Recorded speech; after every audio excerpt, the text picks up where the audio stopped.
General Casimero, ang ating pampato na kung saan mga idol, kinalaban nga ang Hapon at dating kampiyon sa Super Bantamweight Division sa IBF.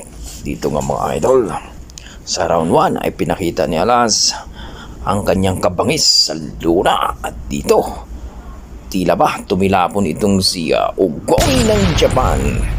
Grabe ang malalakas na patama ni Quadros Casimero. Ito nga mga idol, grabe ang mga tira ulo, muntika ng matumba dito ang tinaguriang uguni ng Japan. Napakalaking tao